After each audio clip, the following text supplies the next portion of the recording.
Assalamualaikum warahmatullahi wabarakatuh.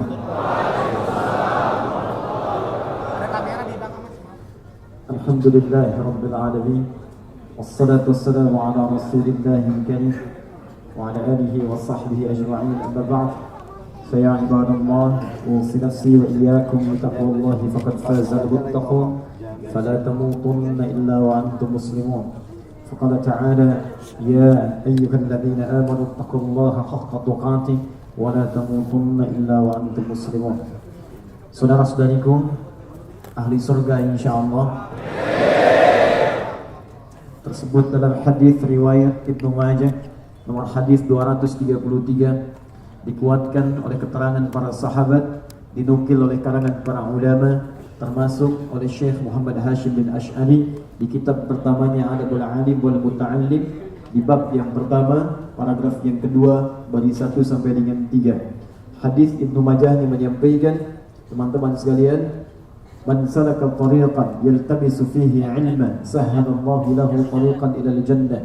Siapa yang menyiapkan dirinya serius menempuh jalan, walaupun dia berliku, tariq itu jalan yang kecil berliku. Kalau jalan luas lebar tidak ada hambatan disebut dengan syariah, jamaknya syawariah. Kalau tariq itu jalan kecil berliku. Kecil di sini bisa jalannya sempit, bisa jadi luas tapi padat karena banyaknya mungkin kendaraan, karena banyak orang lewat, tapi dia tetap berusaha menerobos kemacetan, menerobos banyak orang, menerobos padatnya kendaraan, menerobos banyaknya hal untuk dapat datang ke majelis ilmu untuk belajar. Kata Nabi, maka setiap perjuangannya, langkahnya, keringatnya, tekadnya, niatnya akan langsung dihitung oleh Allah, langsung meringankan langkahnya masuk ke dalam surga. Karena itu dikutip dari keterangan Ibnu Abbas radhiyallahu taala anhuma, saat seorang penuntut ilmu datang ke majelis ilmu kemudian dia belajar sampai dengan pulang, maka semua amalannya dilipat gandakan 700 kali lipat dari sebelumnya. Jarak satu keduanya ma baina darajataini 500 sanatin. Jarak satu kedua, dua ketiga, tiga keempat sampai ke 700 itu pahala paling ringannya 500 tahun. Maka itu kalau ada orang yang belajarnya benar kemudian dia amalkan, maka farqu baina alim, al-alim wal abid, perbedaan antara orang yang telah belajar punya ilmu kemudian dia ibadah dengan orang sekedar ibadah saja tanpa tahu kemudian dasar ilmunya, itu bedanya langsung 700 tahun, 700 kali lipat, setiap jaraknya 500 tahun. Kalau Anda takbir Allahu Akbar dalam salat, hanya sekedar tahu bacaannya Allahu Akbar, tahu gerakannya angkat sampai dengan salam, pahalanya cuma 10. Dalilnya Quran surah ke-6 ayat 160. Man jaa bil hasanati falahu asyru amsalihha. Siapa yang mengerjakan perbuatan bernilai hasanah dapat 10 poin. Salat disebut dengan hasanah dalam Quran. Dalilnya Quran surah ke-11 ayat 114. Wa aqimis salata tarafayn nahar wa zulafan minal lail innal hasanah. Salat disebut dengan hasanah. Kata Allah, tunaikan salat dari dua jenis siang, subuh sampai dengan asar. Wa zulafan minal lail, maghrib sampai ke isya. Subuh, zuhur, asar, maghrib, isya. Innal hasanat, semua salat itu menghasilkan hasanat. Pahala-pahala kebaikan. Satu hasanah 10. Tunaikan jamaah 27, di masjid tambah 25, di hadis Muslim. Jarak satu kedua, dua ketiga, tiga keempat sampai 25 500 tahun. Itu kalau sholat biasa. Sholat dengan ilmunya, datang ke majlis ilmu, Anda pulang tunaikan sholatnya, maka sejak detik itu berubah dari 10 menjadi 700 kali lipat. Maka itu saya memohon pada Allah Subhanahu wa taala. Tadi ada yang sudah banyak ingin ke surga, ada teman-teman dari public figure, ya, ada Mas Ari Untung, ada yang lain. Mudah-mudahan juga teman-teman kita semua insyaallah bisa ke surga. Ya. Insyaallah Mas Ari juga ke surga setelah kita, ya. Bareng-bareng insyaallah. Baik. Dan yang kedua, ini berita baik nih. Berita baik di hadis Nabi-nya. Di hadis Nabi disebutkan orang yang masuk ke majelis ilmu sejak berangkat itu langsung dinaungi oleh malaikat. Awas, tidak cukup dengan amin, saya bacakan hadisnya dulu. Ya. Wa innal malaikata, dan kalau penuntut ilmu tahu, para malaikat itu jamak. Awas. Kalau disebutkan malaikat bukan satu itu malak. Malak, Quran surah ke-12 ayat 29. Ya, ma hadza basyara in hadza illa malakun karim. Kata perempuan-perempuan sosialita yang sedang kumpul-kumpul di rumah pembesar Mesir itu ketika mengobrolkan tentang Yusuf alaihi salam. Ya, kata istri pembesar, kamu lewat Yusuf begitu, keluar dia, ma hadza basyara. Ini sih bukan manusia. In hadza illa malakun karim. Ini satu orang malaikat yang turun ke bumi. Saking gantengnya. Ganteng-ganteng Nabi. Dulu ada ganteng-ganteng serigala, ya. Ganteng-ganteng Nabi. In hadza illa malakun karim. Jadi kalau malak itu satu, kalau malaikat banyak. Jadi begitu Anda keluar dari rumah, berangkat di jalan sampai ke majlis, sampai pulang, kata Nabi, kalau Anda tahu banyak malaikat membentangkan sayapnya. Ridwan li talibil ilmi, memberikan ridha bagi para penuntut ilmu. Jadi begitu Anda keluar, Allahu Akbar, saya bermohon Allah terima taubatnya, ampuni dosanya, berikan pahala. Ya, demi Allah saya katakan, kok Anda yang dipilih gitu loh. Padahal bisa saja Anda memilih untuk rekreasi. Anda pergi ke puncak, Anda pergi ke Lembang, Anda pergi ke tempat-tempat indah. Bahkan nanti ke depan harinya semakin banyak libur. Seninnya bisa Harpitnas, hari kejepit nasional. Karena Selasanya bisa libur nasional. Anda bisa ambil cuti. Tapi pertanyaan saya, kenapa Anda datang ke sini? Kenapa di waktu-waktu yang menjelang, bahkan waktunya singkat, menjelang ke zuhur siang, bisa Anda tidur, istirahat? Kalau bukan Allah memilih memberikan keutamaan kepada Anda, maka mustahil ringan langkah kita ke sini.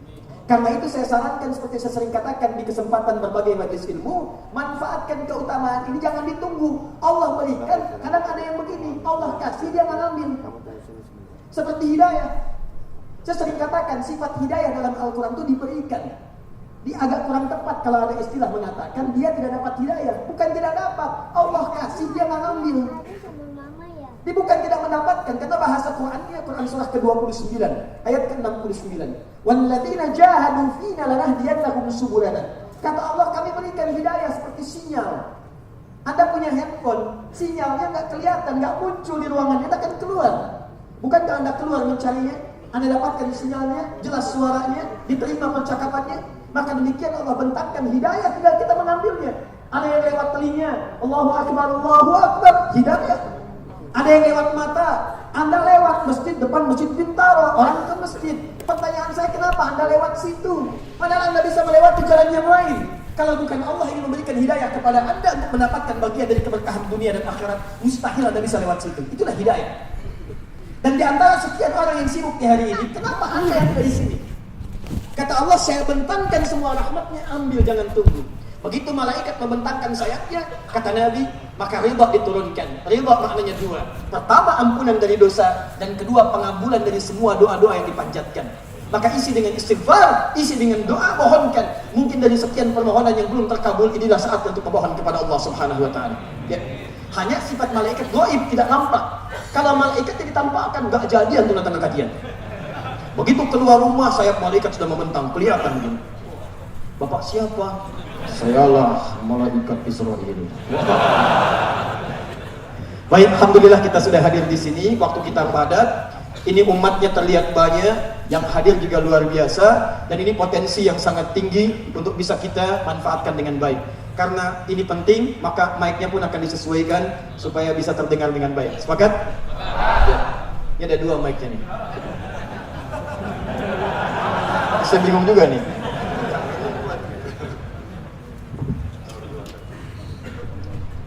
Bismillah. Jazakumullah khair. Baik.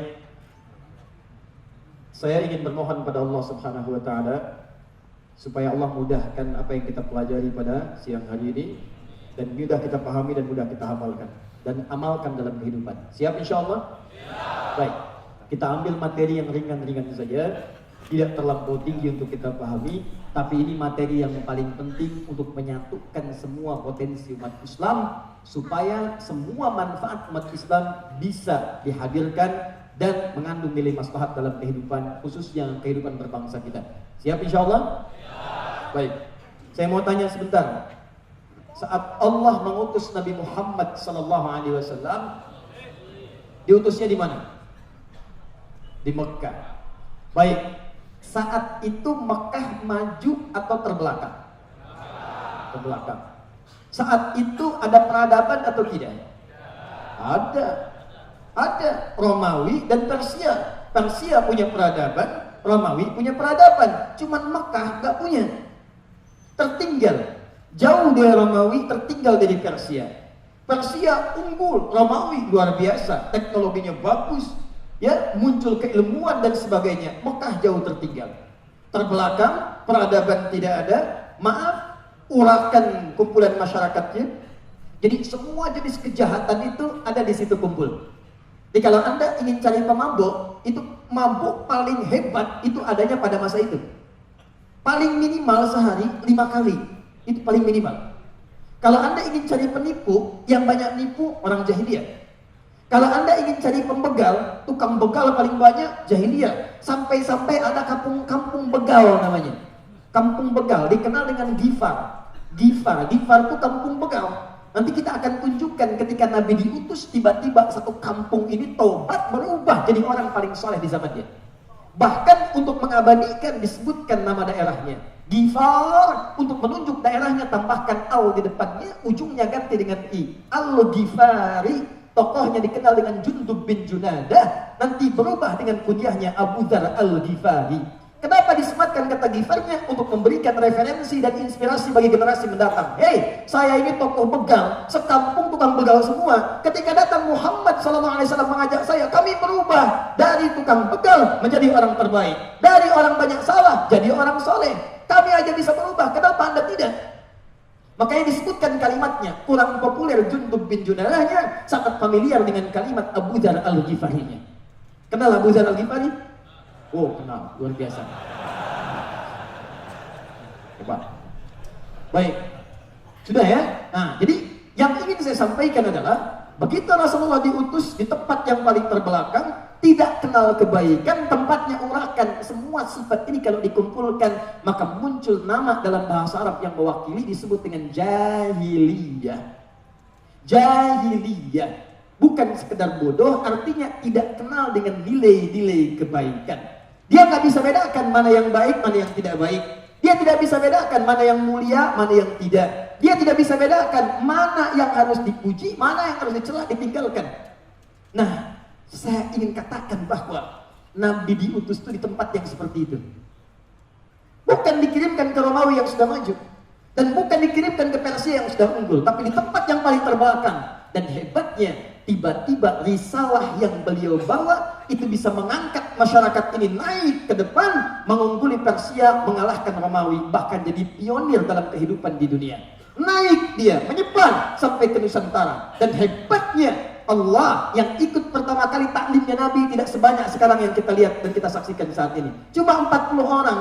Tempatnya pun gak terlampau luas. Di rumah seorang bernama Arqam bin Abi Arqam, anak muda usia 17 tahun, masuk Islam yang ke-17, mewakafkan rumahnya di tempat dekat daerah Bukit Safa. Begitu Anda masuk ke dalamnya, lihat area saat sa'i, luasnya cuma sedikit, sebagian dari daerahnya yang belajar 40 orang. Tapi alumninya dimanapun menjejakkan kaki dengan berbagai profesi, ada yang birokrat, diplomat, ada yang pedagang, ada yang ustadz, semua menginjak setiap tempat, maka tidak pernah tempat itu diinjak bahkan dihuni kecuali berubah.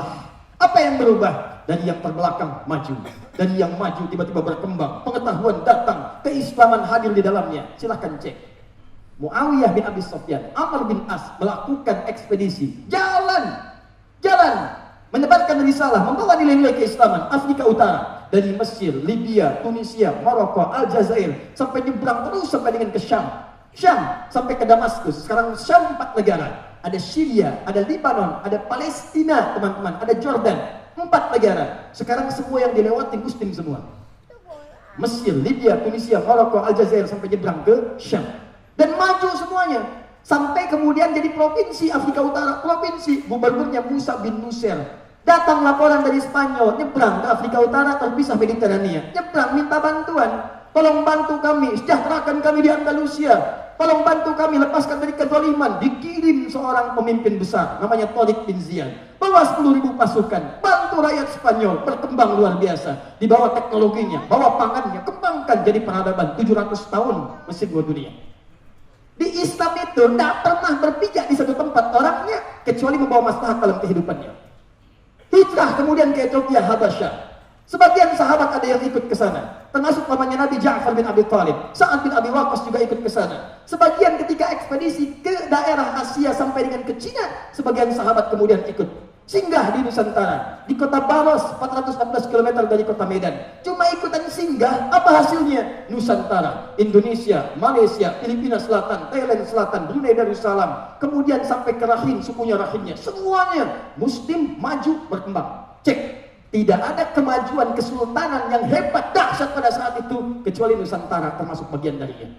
Sampai saking dahsyatnya rempah-rempah masuk ke Eropa. Sampai setelah terjadi perjanjian Tordesillas 1494, apa yang terjadi? Dunia dibagi dua oleh Paus Alexander yang ke-6.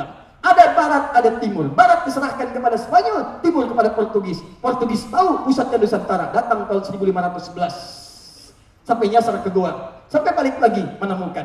Dan mereka sadar bahwa teman-teman, Islam itu ajarannya jika diamalkan, maka dia akan bisa memberikan kontribusi terbaik dalam kehidupan pribadinya, keluarga, dan lingkungan tempat dia tinggal. Bahkan yang hebat, dia bisa menghadirkan perdamaian.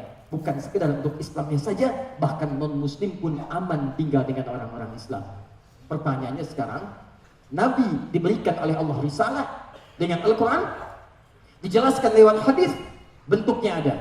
Sekarang persoalannya, kenapa orang dulu dari jahiliyah bisa muncul jadi khairu ummah, umat terbaik?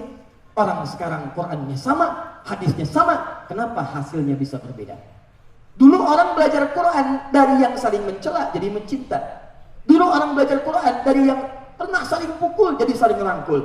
Dulu orang belajar hadis yang tadinya luar biasa kotornya, luar biasa pelitnya, rakusnya, tamaknya, belajar jadi orang paling tawadhu, orang paling santun, orang paling dermawan. Pertanyaannya sekarang, kenapa orang belajar betul Qurannya sama, hadisnya sama, keinginannya menghadirkan nilai-nilai kebaikan, tapi ternyata hasilnya tidak seperti yang digambarkan pada masa-masa lalu. Itulah yang akan kita turunkan, bagaimana Nabi mengajarkan kepada orang-orang di masa dulu, supaya kita bawa di masa kini, dan dengan itu spirit kita amalkan dalam kehidupan. Maka kita harapkan insya Allah semua orang Islam khususnya di Indonesia, dengan pelajaran kita pada hari ini, bisa bersatu bersaudara, seperti Nabi mempersatukan Muhajirin dan Ansar. Yang kedua, semua profesi yang kita jalani, kita berikan yang terbaik untuk diri, keluarga, dan lingkungan tempat kita tinggal. Siap insya Allah? Sekarang mari kita mulai. Itu baru mukadimah, belum mulai. Tenang aja ya. Bismillah. Allah Akbar. Saya coba petakkan sebentar. Mudah-mudahan cukup untuk saya menulis. Bagian belakang yang berdiri kelihatan ini? Iya memang. Belum saya tulis, bagaimana bisa kelihatan? Ini luar biasa. Iman milenial belum ditulis dan kelihatan. Baru kepatil udang kayaknya. 1, 2, 3, dah. Putus. Yang diajarkan Nabi intinya cuma 3. Dia akan dihisab oleh Allah di hari kiamat, termasuk menentukan apakah status kita bisa naik jadi khairu ummah atau tidak. Lihat sini. Tadi sebelum Nabi diutus kan jahiliyah. Peradaban nggak punya, ilmu tidak ada, tertinggal, semua komplit, jadi semua jenis kejahatan ada di situ. Begitu diutus Nabi, rubah status jadi khairu ummah. Quran surah 3 ayat 110, paling kiri sebelah atas. Kuntum khaira, kalian umat terbaik. Jadi kalau ada orang jujur, ini paling jujur. Kalau ada orang kaya, ini paling kaya. Bahkan kalau antum baca sirah nabawiyah, di ujung akhir kehidupan Nabi, orang ingatnya cuma wasiat Nabi yang umum-umum ibadah. Lupa kalau Nabi mengatakan, bagi umatku kaya itu biasa. Yang aku khawatirkan umatku terlalu kaya, sehingga lupa kemudian dengan nilai-nilai ibadah dan mengamalkan nilai kekayaannya. Di bagi umat Islam itu biasa. Kalau ada orang kaya, ini yang paling kaya. Kalau ada orang jujur, ini yang paling jujur. Kalau ada orang pintar, ini yang paling pintar. Itu yang disebut dengan khairu ummah. Nah, bagaimana kuncinya untuk menuju pada cita-cita khairu ummah itu, sehingga nanti kita harapkan kalau ada orang pintar di bumi, insya Allah yang paling pintar dari Indonesia, orang Islam. Kalau ada orang jujur, yang paling jujur kita. Kalau ada orang sabar, yang paling sabar kita. Jadi jangan sampai kita hadir dalam kancah kehidupan, bahkan kehidupan lingkungan kita sendiri, maaf, kalau ada yang tidak jujur, kita ada di situ. Ada yang kurang sabar, kita ada di situ. Padahal kata Quran, bukan. Kamu menjadi yang terbaik dalam kehidupan. Dan insya Allah kita akan wujudkan itu. Ya, ini belum dimulai, saya lihat sebelah sini aja wajahnya udah bercahaya. Insya Allah. Kenapa turun lampu? 1, ibadah. 2 muamalah, 3 akhlak. Syarat kita berubah jadi khairu ummah, umat terbaik di segala bidang kehidupan, semua aspek sampai pulang menuju Allah, dunia terbaik, alam kubur terbaik, akhirat terbaik. Syaratnya cuma 3. 3 ini kita kuasai dengan baik, maka lengkap semua syarat yang harus dipenuhi. Satu apa? Ibadah yang mengatur hubungan kita langsung dengan Allah Subhanahu wa taala. Maaf, siapa yang punya rezeki? Allah. Siapa yang punya pengetahuan? Siapa yang punya ketenangan? Siapa yang punya sakinah? Siapa yang punya mawaddah? Siapa yang punya rahmah? Anda menginginkan di rumah tangga sakinah, mawaddah dan rahmah. Anda tuliskan di pintu kamar Anda samara. Tapi Anda sendiri tidak dekat dengan pemiliknya. Bagaimana itu bisa diturunkan oleh Allah? Anda pengen mudah dapat rizki. Ya Allah, berikan aku rizki. Ya Allah, mudahkan. Saking mudahnya aku pun merubah namaku menjadi rizki. Ya. Tapi Anda nggak dekat dengan pemilik rizki. Bagaimana rizki itu bisa diturunkan? Anda ingin ketenangan, tapi Anda tidak dekat dengan pemiliknya. Bagaimana Anda bisa mendapatinya? Maka Allah memberikan gambaran lewat nabinya, jika Anda ingin mendapati semua dengan mudah, maka jadikan hubungan Anda yang pertama dengan pemilik semua itu mesti lekat dan mesti sempurna. Lekat dan sempurna. Maka hal yang mengatur hubungan kita dengan pemiliknya disebut dengan ibadah namanya. Paham di sini? Wah, ini baru dasar nih, pelan-pelan. Hubungan dengan Allah sudah baik. Tapi kan kita hubungan dengan manusia juga nggak bisa dihindari. Betul, Allah pemilik rizki, Allah tempatkan rizki jadi tempat tertentu, kita datang, kita kerja, kita berhubungan. Berhubungan kemudian dengan keluarga, berhubungan dengan teman, hubungan dengan sesama dalam lingkungan disebut dengan muamalah namanya. Ini kaitan dengan lingkungan. Fokus. Hubungan dalam ibadah mengatur dengan Allah. Hubungan muamalah mengatur dengan lingkungan sekitaran kita. Hablum minallah, hablum minan nas. Maka Allah berikan nilai dalam kedua hubungan ini. Jangan sampai ada orang ibadah pengen dekat dengan Allah, tapi penampilannya kurang bagus, caranya tidak elok. Pengen menemui seseorang, tapi datang dengan arogan, tidak diatur dengan penampilan yang baik. Maka Allah berikan kemudian melalui tuntunan Rasulnya hal yang ketiga. Bagaimana kita melakukan ibadah dan muamalah supaya sempurna? Maka muncul apa yang disebut dengan akhlak, nilai yang mengatur tata cara ibadah dan muamalah. Nah, 3 aspek ini diturunkanlah tuntunan oleh Allah kepada Nabi dengan 2 tipe yang paling utama. Tipe inilah yang ingin saya jelaskan karena akan banyak mengatur tentang hubungan kita keseharian, baik dalam ibadah, muamalah ataupun akhlak. Yang gagal memahami tipe ini yang sering menghadirkan perpecahan di antara kita. Apa 2 tipe ini? Ini yang coba kita uraikan dalam 1 jam ke depan insya Allah. 1, ada yang langsung sifatnya diajarkan oleh Nabi, yang jenisnya hanya 1 dalil dan 1 contoh saja. Baik masalah ibadah, muamalah ataupun masalah akhlak. Dalilnya cuma 1, contohnya 1. Saya ulang, dalilnya berapa? Contohnya berapa? Maka kalau ada yang seperti ini, Anda cukup kerjakan 1 itu saja tanpa harus kreatif mencari cara yang lainnya. Karena Allah sudah menilai kita mampu mengerjakannya tanpa alternatif yang lainnya. Contoh 1, ibadah. Contohnya sholat. Yuk kita turunkan. Dalam sholat bukankah dibuka dengan takbir? Baik, kita ambil dalilnya hadis riwayat Abu Daud nomor hadis 857. Begitu Anda mengangkat tangannya, mau sejajar dengan bahu di Al-Bukhari, mau sejajar dengan daun telinga di An-Nasai, tapi kalimat yang diucapkan cuma 1. Fayaqulu, kata Nabi, maka ucapkanlah Allahu Akbar. Kalimat Allahu Akbar itu dalilnya cuma 1, contohnya 1. Nabi nggak pernah mengucapkan kalimat lain, tidak pernah mencontohkan juga dengan aspek yang lain. Cukup ucapkan Allahu Akbar. Nah, kaidah fikihnya, kalau ada 1 dalil, 1 ketentuan, maka Anda cukup kerjakan itu saja, tidak perlu kreatif mencari yang lain. Begitu Anda kreatif mencari yang lain, maka tidak sempurnalah kemudian ibadah yang kita tunaikan. Maka dari itu, mohon maaf, belum pernah kita temukan sampai dengan sekarang orang mengganti misalnya, sudah jelas Allahu Akbar, semua bisa diganti misalnya Allahu Rahman, Allahur Rahim. Kalau Anda katakan bukan Allahu Akbar, ingat dalilnya Al-Quran. Bukankah Allah berfirman di Quran surah 17 ayat 110? Qulillaha awil Ar-Rahman. Silahkan sebutkan Allah atau Ar-Rahman. Boleh kan saya?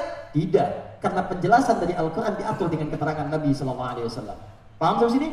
Jadi kalau sudah kalimatnya Allahu Akbar, maka jangan coba-coba diganti dengan kalimat yang lainnya. Karena dalilnya cuma satu, contohnya pun satu. Jadi diganti dengan kalimat lain aja tidak boleh, apalagi diterjemahkan. Anda bayangkan, zaman jahiliyah aja nggak ada yang mau ganti kalimat Allahu Akbar. Bisa kebayang nggak? Zaman sekarang yang udah lewat jahiliyah, tiba-tiba ada orang yang sholat pakai penerjemah. Bahasanya diganti dari kalimat Allahu Akbar menjadi bahasa-bahasa lokal. Anda bayangkan, Nabi aja yang jelas surganya, Nabi Rasul jelas surganya, dekat dengan Allah, hisab tidak ada, surga tingkat tinggi, termasuk para sahabat, ada tabiin, orang soleh, semua mengatakan Allahu Akbar. Tiba-tiba di masa kini, ada orang Nabi bukan, Rasul bukan, surga belum jelas, hisab menegangkan, amalan berantakan, takbir dia diganti kalimatnya, Allah Maha Besar.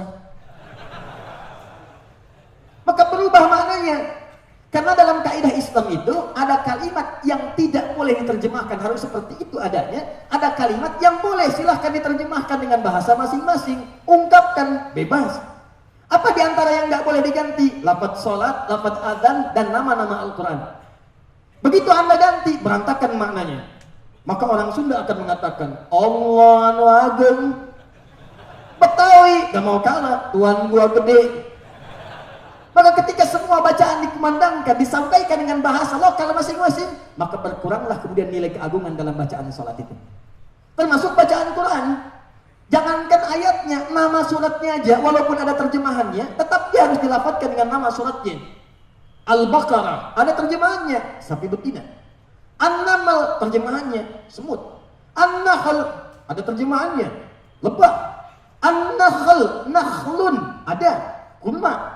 Begitu Anda membaca Al-Quran, maka yang harus Anda sampaikan adalah nama suratnya, walaupun ada terjemahannya. Begitu disebutkan terjemahannya, gak enak kedengarannya. Bro, lagi baca surat apa? Surat semut. Semut. Enteng ulang surat apa? Ibu-ibu. An-Nisa.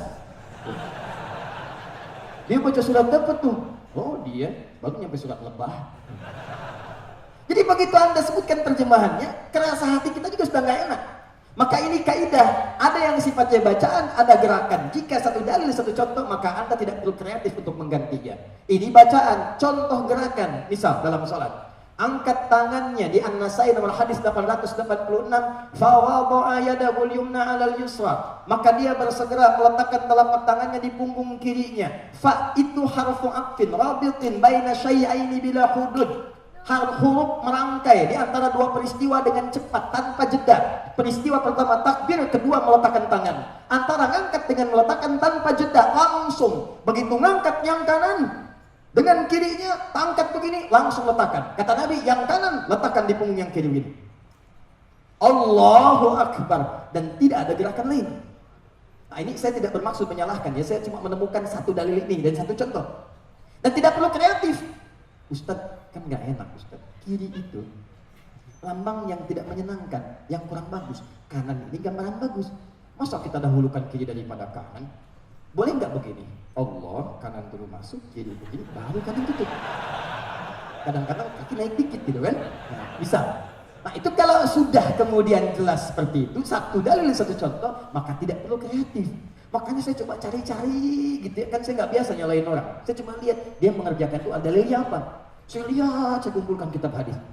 Qadarullah, alhamdulillah kita punya koleksi 1235 kitab hadis. Kita lihat satu-satu. Masya Allah, jangankan di hadis sahih, di hadis paling palsu pun gak ditemukan. Jadi pemalsu hadis pun tidak tertarik memasukkan hadis ini, saking jelasnya hadisnya. Paham ya? Nah, jadi kalau kita sudah jelas mendapatkan bagian itu, sudah nggak usah dibuat kait lagi. Paham? Allahu Akbar, selesai. Allah. Bisa ya, bisa contoh. Jelas? Nah, ini ketentuan terkait dengan ibadah. Sama, muamalah juga ada. Ada bentuk perintah, ada bentuk larangan. Kerjakan, tinggalkan. Do it, leave it, if'al, wala taf'al. Padahal jelas. Saking jelasnya, nggak perlu diterjemahkan lagi. Tapi kadang-kadang manusia banyak yang kreatif. Sudah tahu jelas, mencari jelasnya. Supaya itu terlihat seakan sama. Contoh, saya ambil larangan dulu, hubungan dengan manusia. Buka Quran surah ke-49 ayat 11 sampai 12. Ya ayyuhalladzina amanu. Kata Allah, hei orang-orang yang masih mengaku punya iman. Saya serius nih, lihat sini. Boleh saya hapus dulu? Masya Allah. Luar biasa. Tolong muliakan mari untuk. Cuma saya tuh gini, saya selalu punya persoalan begini. Saya tuh sering mengambil penghapus karena saya tahu mana yang harus dihapus.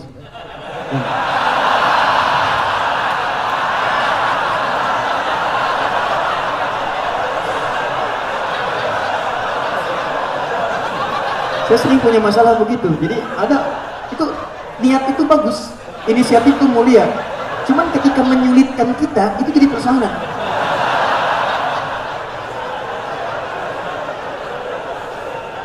Ibadah.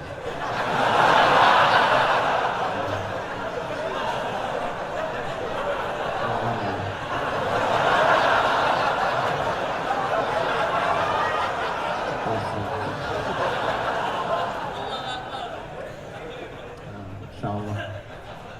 Jazakallah. Semoga Allah masukkan beliau ke dalam surga. Setelah kita tentunya. Jazakallah khair. Alhamdulillah. Lihat sini. Ini sudah. Sekarang saya kasih kaidah. Lihat baik-baik. Semua ayat yang dibuka dengan ya ayyuhalladzina amanu, maka bukan sekedar informasinya yang penting yang akan disampaikan ayat itu, tapi juga mempertaruhkan keimanan pemiliknya. Ya, saya tulis. Ya ayyuhalladzina amanu. Fokus. Kalimat itu sederhana. Disebutkan 68 kali dalam Al-Quran rangkaian kalimat ini. Yang huruf panggilan disebut dengan harfun nida.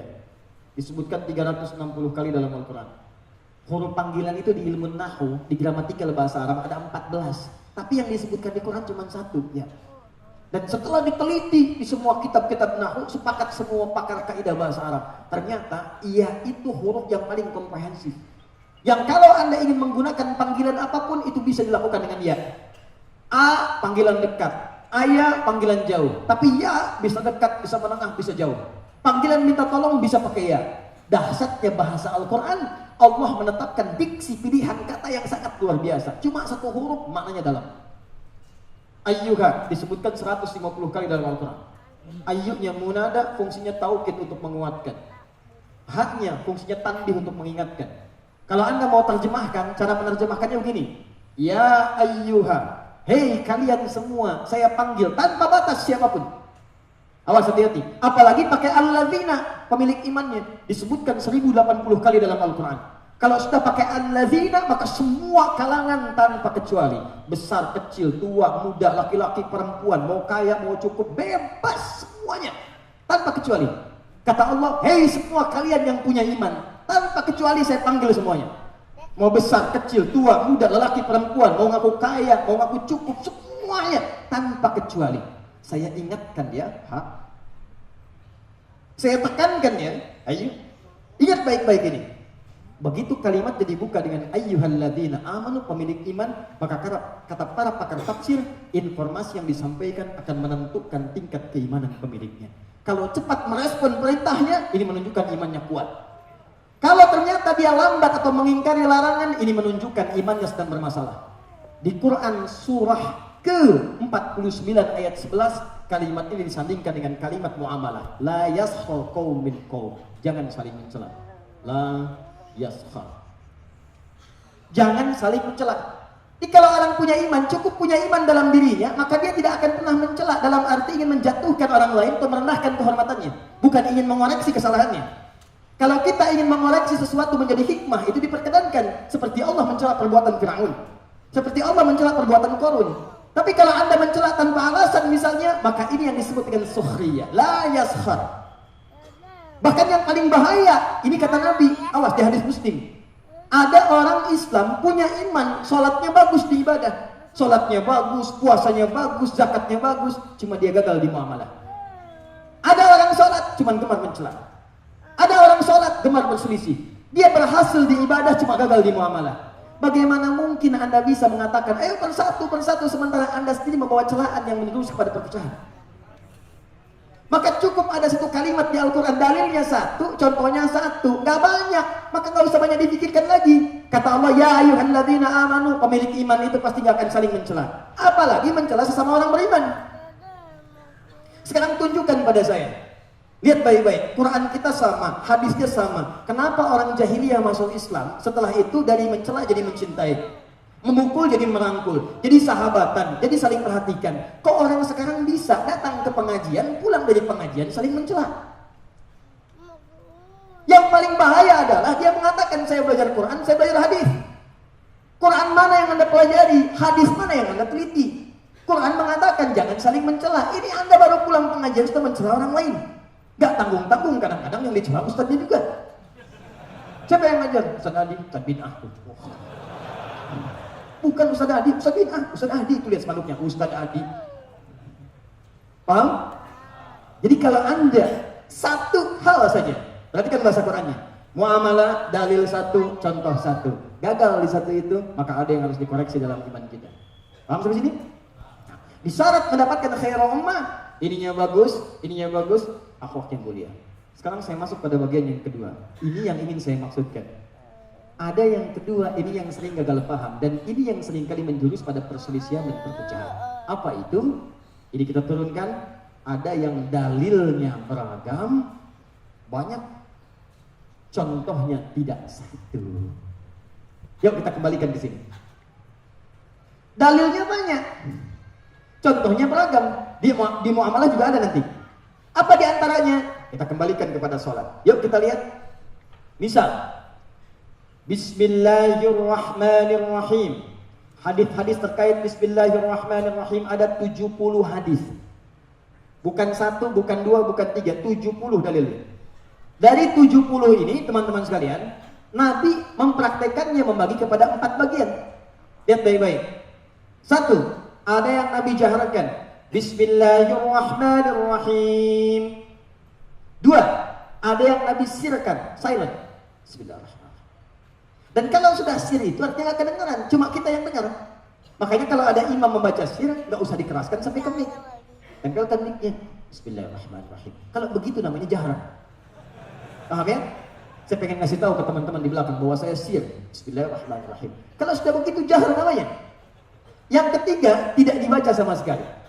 Dan yang keempat dibaca rakaat pertama, kemudian rakaat kedua tidak dibaca sama sekali. Misal subuh 2 rakaat, rakaat pertama dibaca keras, Bismillahirrahmanirrahim. Rakaat yang kedua tidak dibaca sama sekali. Bayangkan 70 dalilnya, cara bacanya 4. Keempat-empatnya ditunjukkan oleh Nabi SAW. Maka kalau ada yang seperti ini artinya alternatif yang diberikan oleh Nabi SAW. Dalilnya ada, contohnya ada, supaya kita bisa memilih mana yang paling nyaman dan mudah untuk kita lakukan. Paham sampai sini? Bukan untuk diperselisihkan. Karena itulah semua yang bersumber dari Nabi, kalau dalilnya ada, mau dihapus?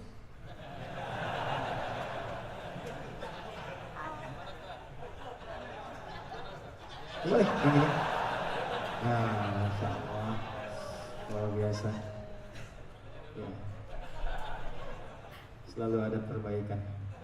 Nah, Masya Allah. Mas Adi sudah berhijrah dalam urusan menghapus. Lihat sini, fokus. Dalilnya ada 70, cara bacanya ada 4. Ketika diberikan 4 alternatif, maka dipandang oleh Nabi, setiap kita mesti bisa punya pilihan. Mana yang paling mudah itu diamalkan. Perhatikan, semua yang 4 ini, sepanjang ada dalilnya dari Nabi, sumbernya dari Nabi, maka cara kita membacakan 4 ini itu disebut dengan manhaj namanya. Manhaj. Manhaj itu semua garis turunan informasi yang tersambung jelas sampai dengan ke Nabi. Yang penting kita tahu nih sumbernya dari Nabi nih. Ada dalilnya nih. Nabi ngajarin jahar keras, ngajarin sir, gak dibaca pertama, selanjutnya tidak. Manhaj. Cuma ketika kita akan pilih, kan gak mungkin kita pilih ke-4-4 ya. Nabi aja saat baca 1, masa antum mau bacakan 4? Oh tidak Ustaz, Saya bukan ingin sekedar sunnah, tapi saya pengen sunnah banget. Saya ingin tunjukkan pada yang lain bahwa saya ini menguasai semuanya. Maka dia jadi imam di Masjid Raya Bintaro. Subuh dibacakan keempat-empat. Allahu Akbar. Bismillahirrahmanirrahim. Bismillah. Tidak dibaca sama sekali. Nggak bisa. Anda harus pilih salah satu. Imma Anda jaharkan atau yang lainnya. Maka ketika Anda pilih salah satu, maka orang Arab mengucapkannya begini. Ma dhahaba ilaihi. Ma dhahaba ilaihi. Ma pilihan dhahaba ilaihi yang condong untuk diambil. Mana menurut Anda yang paling enak, paling mudah, paling nyaman? Semua dari Nabi, ada pahalanya. Ketika dijaharkan, ada pahalanya. Disirkan, pahalanya ada. Nggak dibaca pun karena niat ikut Nabi, ada pahalanya. Jadi begitu Anda pilih, mana yang paling nyaman, ambil. Cuman orang Arab nggak biasa kadang-kadang menyebutkan yang panjang-panjang. Mereka disingkat akhirnya, karena mereka punya singkatan. Madhaba ilaihi, madhaba ilaihi. Cuma bedanya, singkatan orang Arab kadang masih sempurna kalimatnya. Orang Indonesia ujungnya aja. Silakan. Adi main bola dengan Abdurrahman. Adi bawa bola, Abdurrahman bilang, di, oper. Abdurrahman bawa bola, man, oper. Adi Untung bawa bola, tung, oper gitu kan. Baik, Takwis bawa bola, no, oper. Disebutkan ujungnya aja. Orang Arab tidak. Dia akan memanggil sempurna atau menyingkat itu semua menjadi makna yang baru dengan ungkapan yang indah terdengar. Ma dhahaba ilaihi, bukan disingkat hi, tapi disambungkan semua hurufnya jadilah sebuah kalimat madhab. Apa pakai madhab. Madhab.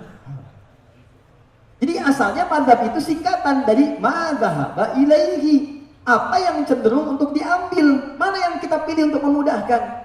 Maka di hari kemudian Nabi ngajarkan nih, kamu boleh pilih ini. Abu Bakar pilih, Utsman pilih, Ali pilih, Umar pilih. Mereka menyebar, Nabi wafat, mereka menyebar ngajar. Ada yang ke Kufah seperti Ali bin Abi Thalib, ada Abdullah bin Mas'ud, ada yang tinggal kemudian di Mekah seperti Ubay bin Ka'ab, ada yang menyebar lagi, ada yang ke Afrika Utara, semua nyebar. Cuman saat menyebar kan nggak mungkin ngajarin keempat-empatnya.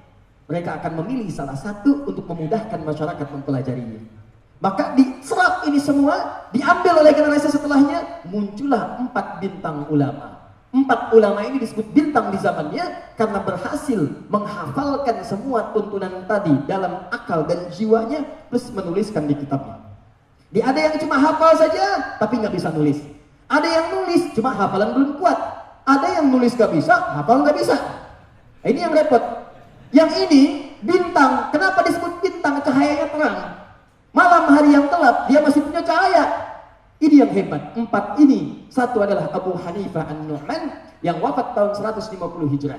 Kedua, Imam Malik bin Anas yang lahir tahun 93 Hijrah. Ketiga, Imam Muhammad bin Idris Asy-Syafi'i yang lahir tahun 150 Hijrah. Dan yang keempat, Imam Ahmad bin Hanbal yang lahir tahun 164 Hijrah. Orang-orang yang hidup di rentang waktu, lahir di rentang waktu abad kedua Hijrah, maka orang ini masuk dalam kategori salaf. Salaf itu yang tinggal di masa awal 2 Hijrah, tahun kedua Hijrah, rentang 100 sampai ke 200 Hijrah. Semua yang tinggal di masa itu dan sebelumnya disebut dengan salaf. Orang yang mengikuti itu disebut dengan salafi namanya. Di salafi itu bukan kelompok, bukan golongan, tapi orang yang mengikuti cara ibadahnya sampai ke Nabi melalui orang-orang di generasi tadi. Maka dikumpulkan Imam Syafi'i, Imam Malik, Imam Abu Hanifah, Imam Ahmad. Diambil semua informasi dari zaman sebelumnya, mereka hafalkan. Oh, Imam Asy-Syafi'i itu bisa kasih, ini rahasia di antara kita. Mau saya kasih cerita. Itu Imam Syafi'i itu, di antara kekuatan hafalannya, di antara gurunya Imam Malik. Beliau pengen belajar, datang ke tempat di Imam Malik, datang ke sana terlampau cepat sehari. Kalau kita kajian hari Sabtu, datang hari Jumat, bisa. Itu beliau, saking adabnya pada gurunya, tidak ingin mengganggu, maka menunggu sampai majlis dibuka. Gak pernah ngetok. Dan tidak pernah menyampaikan, Ustaz, saya kan udah datang duluan nih, kenapa nggak dibuka? Saya tunggu sampai majlis dibuka. Begitu kemudian majlisnya dibuka keesokan harinya. Saat akan dibuka, kata Imam Malik kepada asistennya, ini karamahnya, cepat buka pintu itu, ada seorang pemuda sedang menunggu. Padahal keduanya belum pernah berjumpa. Begitu pintunya dibuka, datang Imam Syafi'i, ditanya, "Madza turid? Apa yang kamu inginkan?" "Ana uridul muwatta, uridul hadis." Saya ingin belajar mengambil hadis dari Anda. Kata Imam Malik, "Madza bika? Apa yang sudah kamu dapatkan? Apa yang sudah kamu punya?" Kata Imam Syafi'i, "Hafidtu al-Muwatta." Saya sudah hafal kitab al-Muwatta. Al-Muwatta itu kitab Imam Malik yang dituliskan oleh Imam Malik. Isinya adalah hadis-hadis berurutan masalah fikih. Dituliskan Imam Malik. Tebalnya luar biasa, hampir setebal spidol ini. Itu sambil nunggu besok majlis dibuka menghafalkan Al-Muwatta. Besok dibuka, hafal malamnya. Malamnya dihafalkan. Masya Allah. Besoknya, kamu sudah punya apa? Saya hafal Al-Muwatta. Diuji oleh Imam Malik. Diuji, begitu diuji, Masya Allah, ternyata hafal langsung dalam kepalanya. Dia ada yang hafal di luar kepala, belum masuk. Ada yang hafal dalam kepala. Begitu dibacakan keluar, titik komanya semuanya sempurna. Kata Imam Malik, tingkatkan takwamu kepada Allah karena nanti kamu akan jadi bintang di masa depan. Imam Syafi'i. Ada orang nunggu ustadz datang ngapalin sampai materinya paham. Ada orang lagi nunggu ustadz datang sibuk bikin status. Ciklik, menunggu ustadz datang. Ini yang repot nih. Cita-cita masuk surga. Terus ngapus, ya. Insya Allah. Lihat sini, fokus. Nah ini empat ini punya keunggulan, semua dihafalkan, habis itu dituliskan. Jadi mereka punya dokumennya dalam bentuk kodifikasi, tulisan, kitab, dan juga dalam bentuk hafalan. Jadi hafalan mengoreksi isi kitabnya, kitab mengoreksi hafalannya. Orang belajar datang, maka mengajarkanlah ini. Keempat imam inilah yang kemudian jadi referensi. Ini menerima dari sebelumnya sampai ke Nabi. Di semua orang yang belajar sekarang ini, itu semua sumbernya mengacu kepada satu di antara empat ini. Kalau bukan ke jalur Abu Hanifah, jalur Imam Malik, jalur Syafi'i, jalur Imam Ahmad, pasti akan kembali ke sini. Karena semua dari masa ini menyebar informasi, semua terkumpul di masa ini sampai ke bawahnya. Ini yang nyambung kemudian sampai ke Nabi Sallallahu Alaihi Wasallam. Seperti nanti mereka punya murid-murid lagi. Abu Hanifah punya murid sampai ke Ad-Dahlawi. Kemudian Imam Malik punya murid sampai ke Suhnun, sampai ke bawahnya lagi. Imam Syafi'i punya murid sampai ke Rafi, sampai Imam Al-Bukhari termasuk turunan dari Asy-Syafi'i. Sampai kemudian ke sini Imam Ahmad, sampai terus ke bawah lagi, sampai Syekhul Islam Ibnu Taimiyah, sampai Ibnu Qayyim Al-Jauziyah, sampai ke Syekh Muhammad As-Sudar Al-Albani misalnya. Semua jalurnya sama semua. Cuma saat mereka mengajarkan, kan saat mengamalkan mesti pilih salah satu. Imam Syafi'i hafal keempat-empatnya, cuma saat milih satu diucapkan, saya pilih yang jahar, maka dikenal dengan mazhab Asy-Syafi'i. Yang kaya dalam salat dibacakan jahar, Bismillahirrahmanirrahim, dikenal mazhab Asy-Syafi'i. Maksudnya yang dipilih oleh Imam Asy-Syafi'i karena menurut beliau ini yang paling nyaman saya amalkan. Pertimbangannya begini, silahkan. Kalau ingin ikut saya, silahkan. Bukan karena sayanya, mazhab bukan kelompok saya, tapi saya pilih berdasar dalil dari Nabi. Paham? Kata Imam Ahmad, saya ngambil sir aja, sir. Dalilnya begini, ada menurut saya ini yang lebih nyaman saya pakai. Maka sir mengambil pendapat itu, diambil Imam Ahmad, maka disebut madhab Hambali. Bukan kelompoknya Imam Ahmad bin Hanbal, maksudnya diambil sesuai dengan pilihan Imam Ahmad karena pertimbangan saya. Oh, pendapat Imam Ahmad dalam masalah ini memahami hadis Nabi, ini yang menurut saya paling kuat. Demikian Imam Malik, demikian Imam Abu Hanifah. Jadi kalau orang kemudian mengucapkan dalam salatnya jahar Bismillahirrahmanirrahim, ini menunjukkan dia mengambil dalil jahar yang bersumber dari Imam Asy-Syafi'i, tersambung kepada Nabi sanadnya. Jelas? Dan tidak ada hubungan dengan yang lainnya. Ini datang ke masjid, imamnya jahar Bismillahirrahmanirrahim, NU. Bismillahirrahmanirrahim. Alhamdulillahirrahmanirrahim, Muhammadiyah. Selain saya, salah semua. Ini repot kalau udah begini nih. Jadi nggak bisa. Kalau semua sumbernya dari Nabi ada, dalilnya ada, ini menunjukkan kemudahan dalam mengamalkannya. Anda bayangkan para sahabat mulia aja nggak ribut, kenapa Anda yang bukan sahabat ribut? Anda siapa, Fernando? Gitu. Wow. Jadi nggak usah rame-rame. Ini saya penting saya sampaikan. Saya pernah tugas di Mekah 2010. Tugas. Saya terima jemaah haji pertama dah. Begitu Isya imamnya Syekh Sudes. Bagus, dah bagus-bagus tuh di depan tuh. Allahu Akbar. Bismillahirrahmanirrahim. Sil, karena di Saudi kan mazhabnya Hambali. Alhamdulillahirrahmanirrahim. Udah tenang-tenang kita mau begini, tiba-tiba samping. Iki imamnya Muhammadiyah ya. Muhammadiyah. Sebenarnya luar biasa nih, Muhammadiyah cabang Masjidil Haram. Tuh.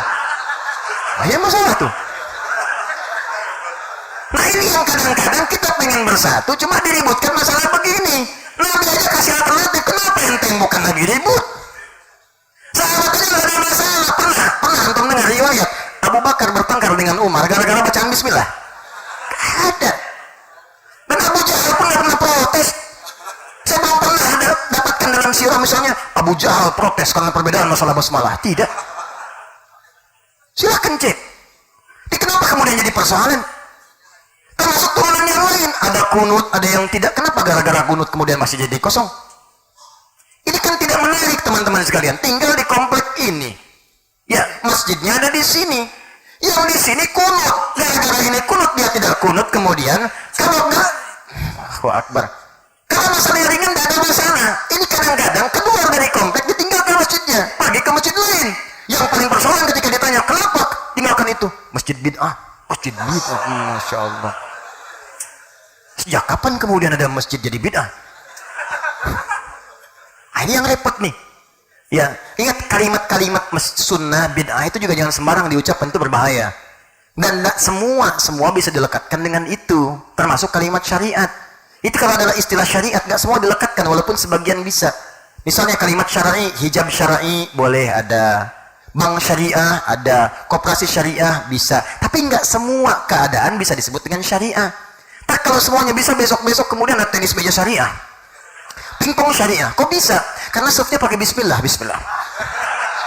Begitu cemas masuk, alhamdulillah. Cemas, astagfirullah.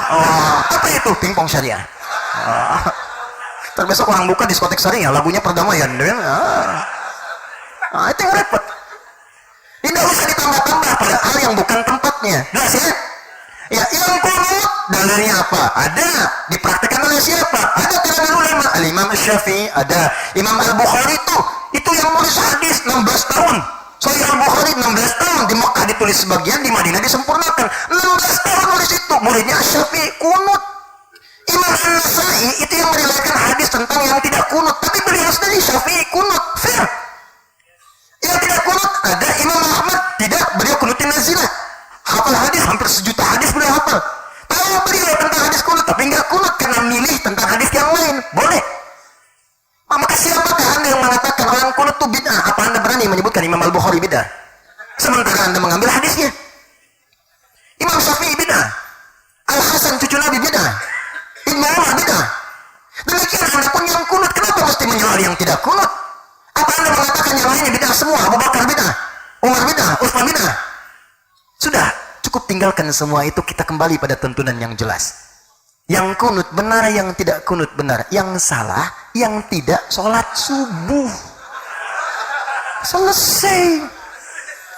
Dan kita tidak disibukkan dengan hal yang ringan gitu. Ya, paham ya? Tuh, selesai. Nah, kan? Silakan. Ya. La raiba fi. Tidak ada keraguan.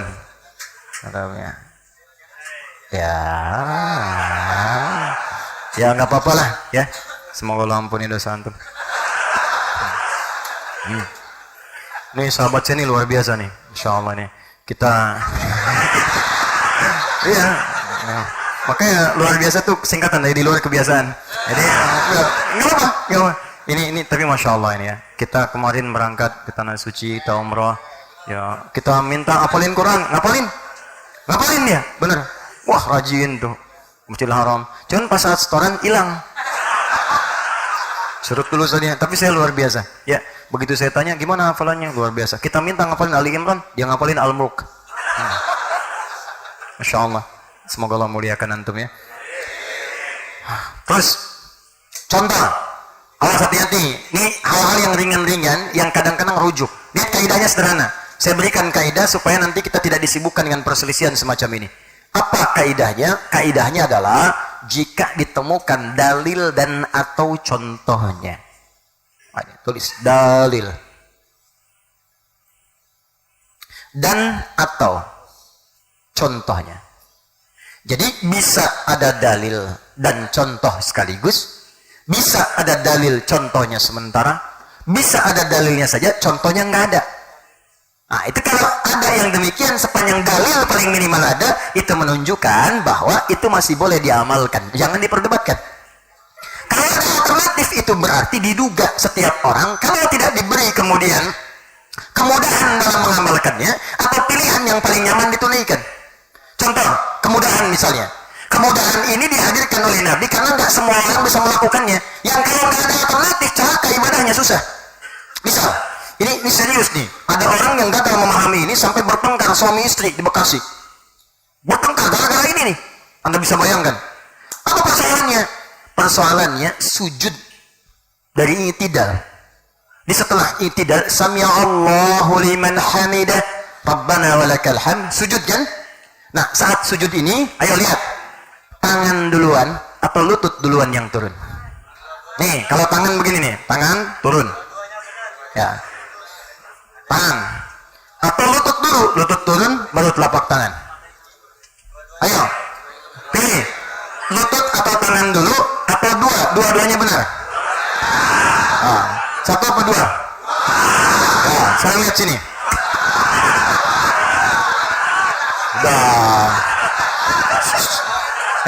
Sudah. Saya harus menjaga marwah di keulamaan. Jadi saya selalu mengatakan saya netral. Tapi kalau pilihan silakan masing-masing. Di saya nggak bisa mengatakan misalnya pilih nomor 2, saya nggak bisa. Nggak, betul, saya serius. Saya nggak mampu mengatakan. Terus saya katakan jangan pilih nomor 1 juga saya nggak bisa. Ya, saya harus jaga betul, jaga supaya nggak menjurus kepada orang lain.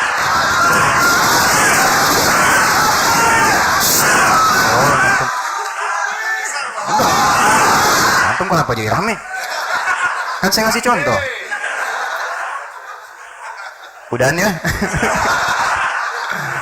Terpulang-pulang jadi tersangka lagi ya. Udah. Tapi saya berikan nasihat, jangan saling mencela, enggak boleh. Ya. Pilihan jangan mencela, jangan berantem. Kita doakan, kan kita ingin damai, tentram, sejuk. Ya, kita hargai semua orang. Mungkin teman Anda kan jadi tidak lucu gitu. Masa karena pilihan, beda pilihan jadi ribut di keluarga? Sama teman saling bertengkar. Anda mau dapatkan apa? Ketika terpilih itu mengobati luka itu nggak mudah. Dan kita nggak bisa kemudian menghimpun itu untuk kebaikan bangsa kita ke depan.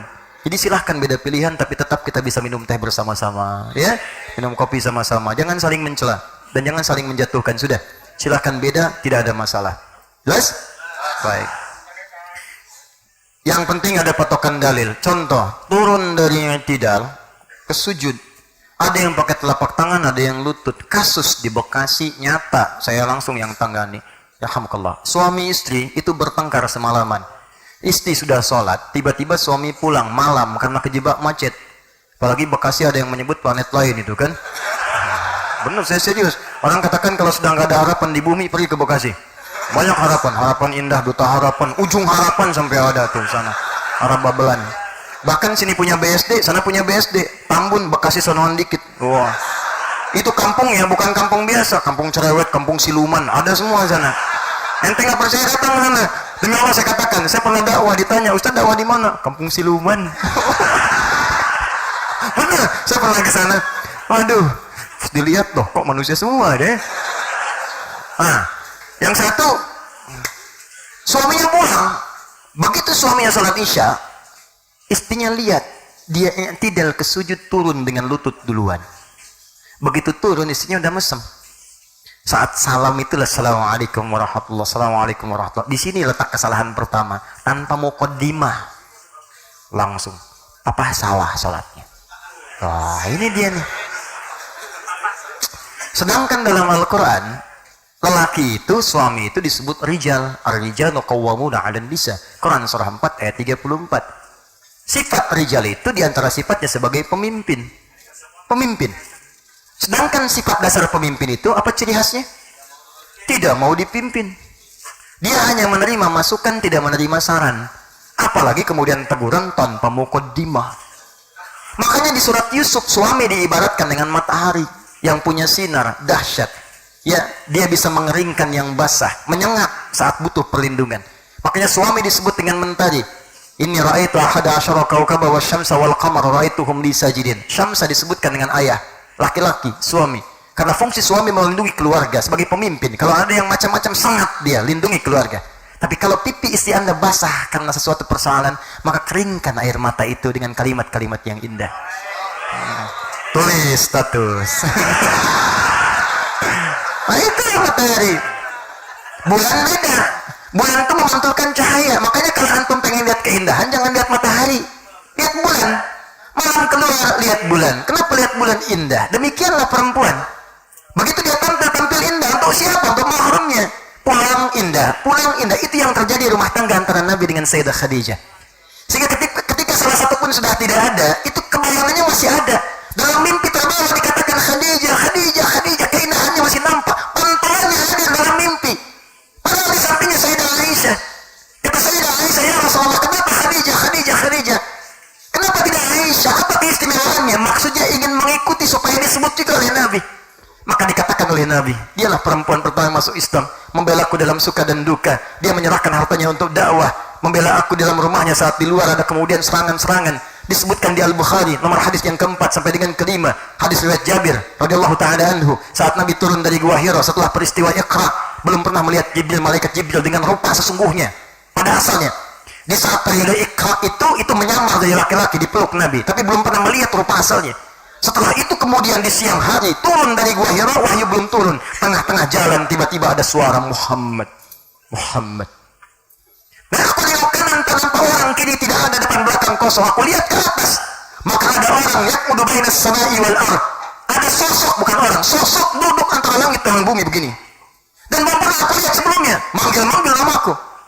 Beginilah paling gampangnya. Mas Ali Untung itikaf di sini sampai jam 2:30 keluar dari masjid dan nggak ada orang, kosong. Begitu keluar, Ari Untung nengok kanan kiri nggak ada orang, depan belakang kosong. Begitu ke atas, jubah putih, rambut panjang, Ari kamu untung apa rugi Ari?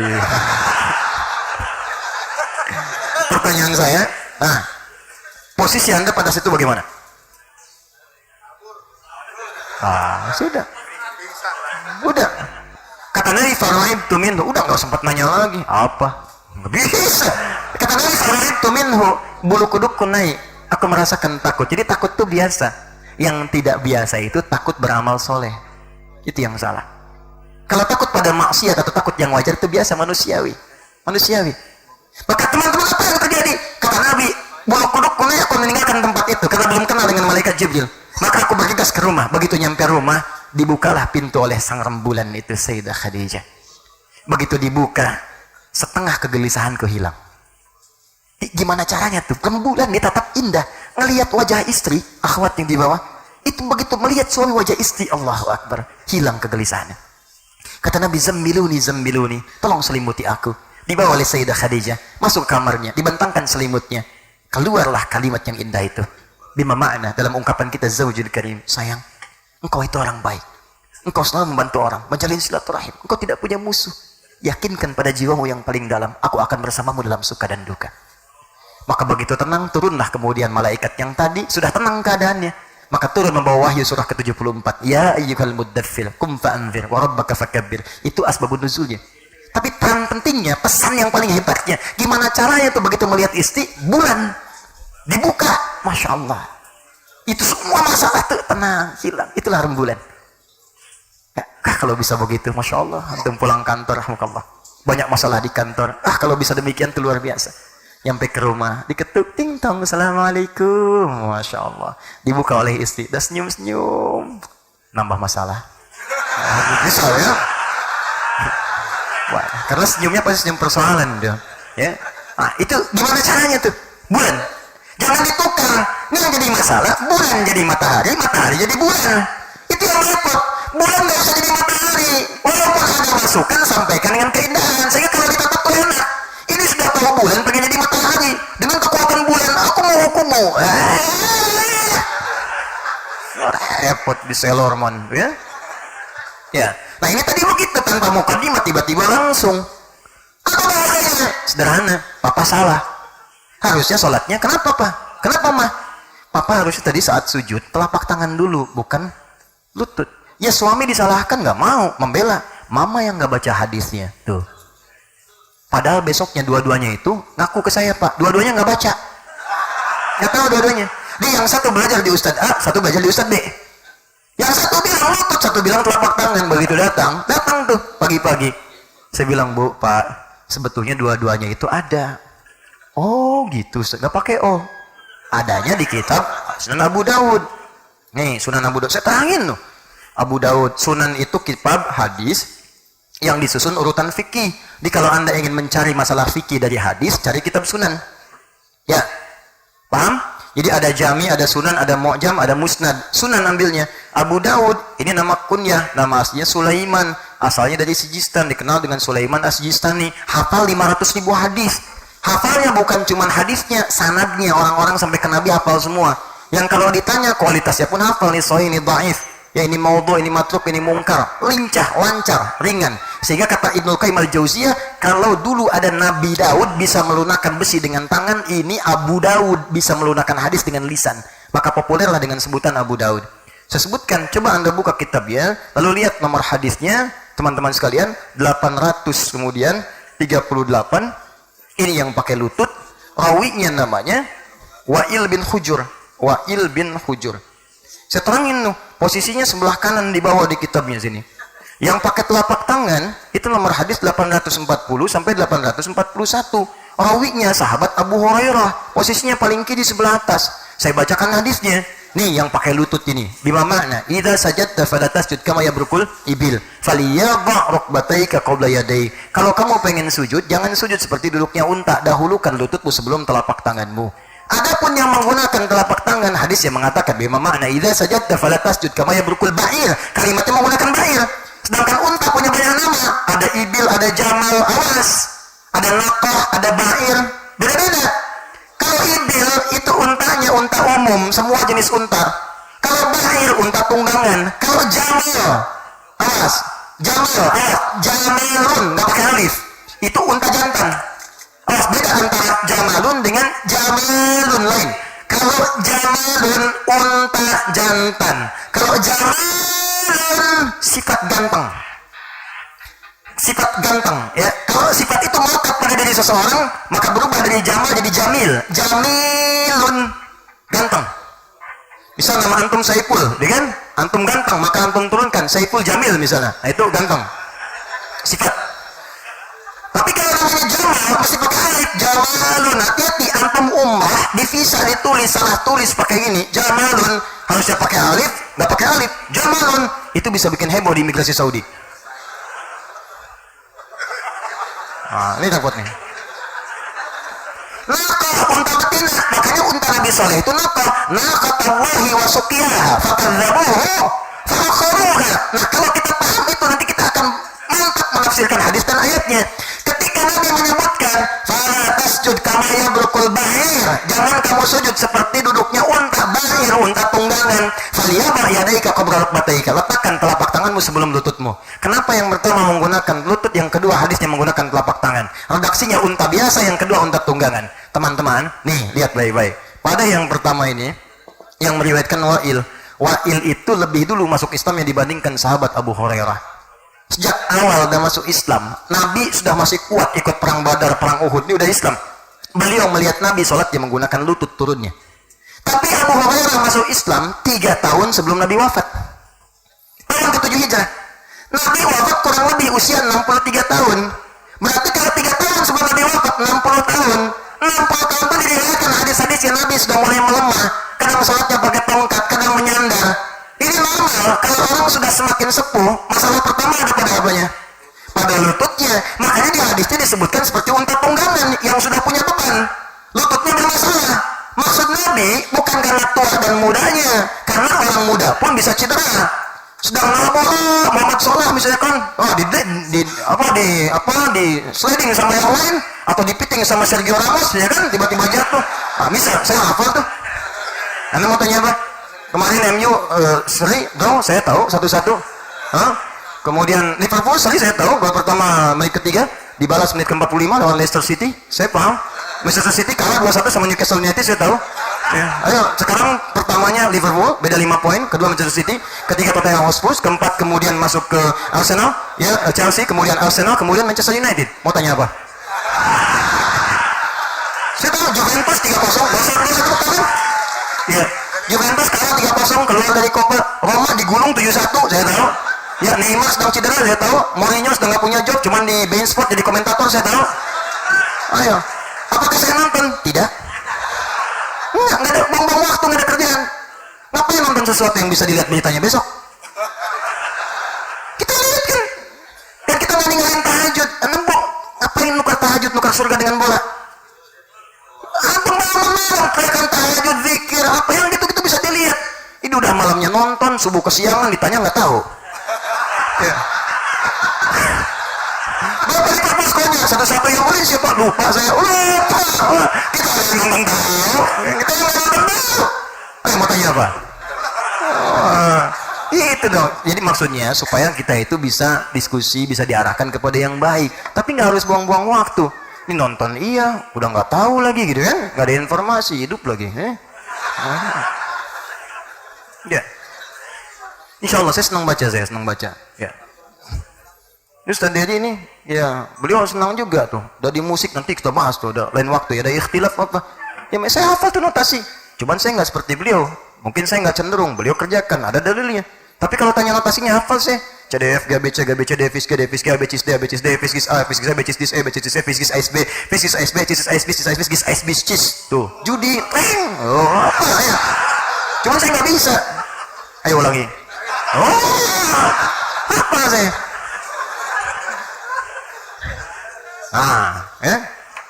Di apa lagi? Balik ke sini nih. Ya, jadi yang tadi itu bukan karena tua dengan mudanya, untuk memudahkan. Toh ada orang anak muda pun yang lututnya bermasalah. Jadi kalau ada Anda misalnya ingin turun pakai telapak tangan, lutut bermasalah, tidak masalah, silakan. Kalau Anda ingin turun pakai lutut, telapak tangan bermasalah, boleh. Dan jangan saling mencela. Ini ada orang turun pakai telapak tangan, tua kayak.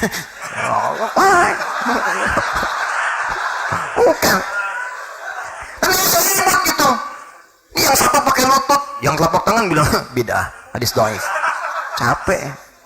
Pakai telapak tangan boleh, pakai lutut sah. Yang tidak benar pakai kepala duluan.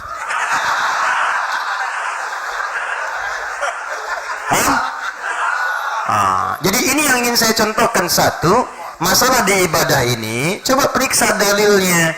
Perhatikan 3 hal rumus fikihnya. 1, bacaannya. 2, caranya. 3, maknanya atau hikmahnya. Ini yang disebutkan di Quran surah kedua ayat 129. Doanya Nabi Ibrahim dan Nabi Ismail dikabulkan oleh Allah di Quran surah kedua ayat 151 paling kanan sebelah bawah di masa Nabi Muhammad. Nabi diutus untuk ngajarin kita dengan 3 aspek ini. Rabbana wab'ath fihim rasulan minhum yatlu alaihim ayatika, bacaan, wa yu'allimuhumul kitaba, ini cara, wal hikmahnya, wa yuzakkihim, muncul akhlak, innaka antal azizul hakim. Dijawab oleh Allah di masa Nabi Muhammad, kama arsalna fikum rasulan minkum yatlu alaikum ayatina wa yuzakkikum wa yu'allimukumul kitab wal hikmah wa yu'allimukum ma lam takunu ta'lamun. Di kalau masalah fikih kita belajar di 3 hal ini. Apa bacaannya, bagaimana caranya, apa maknanya. Nih yang ketiga ini sering gagal nih. Saya sangat sayang sekali. Banyak orang mengerjakan ibadah cuma fokus pada yang 2, yang ini yang nggak digali. Sehingga kata Al-Quran halus tapi tajam. Banyak orang sholat nggak paham, nggak ngerti apa yang dibaca dan dilakukan dalam sholatnya. Bagaimana sholat antum bisa khusyuk? Banyak orang umrah nggak paham apa yang dikerjakan dalam umrahnya. Putar-putar saat tawaf. Tapi nggak ngerti apa yang dibaca. Padahal Anda kalau paham saat tawaf itu, kalau paham itu anugerahnya besar. Nih, baru mulai di Hajar Aswad sampai ke makam Ibrahim, Anda ucapkan subhanallah walhamdulillah wa la ilaha illallah. Ini ada rahasia besar di Quran surah 19 ayat 45 sampai dengan 49-nya. Yang bisa mengamalkan ini, maka semua doanya akan dikabulkan oleh Allah, bahkan yang mustahil menurut manusia. Makanya Nabi Ibrahim tidak cukup dengan amin. Nabi Ibrahim itu pernah mempraktekkan kalimat ini, subhanallah walhamdulillah wallahu akbar. Begitu dipraktekkan turun ayat wa wahabna lahu ishaq. Kami tetapkan istrinya Sayyidah Sarah bisa mengandung, melahirkan bayi namanya Ishaq. Itu Sarah divonis secara medis dan klinis, maaf sudah monofus dan mandul. Kata klinis gak mungkin, kata medis mustahil. Kata Allah, gak ada yang tidak mungkin bagiku. Suamimu sudah subhanallah alhamdulillah allahu akbar wa wahabna lahu ishaq. Kami karuniakan anak, lahir langsung Ishak namanya. Makanya ketika Anda bacakan itu di makam Ibrahim, ke makam Ibrahim, Hajar Aswad ke makam Ibrahim. Kenapa di makam Ibrahim? Untuk belajar Anda dulu pernah Nabi Ibrahim melakukannya. Makanya Anda memohon ya Allah, seperti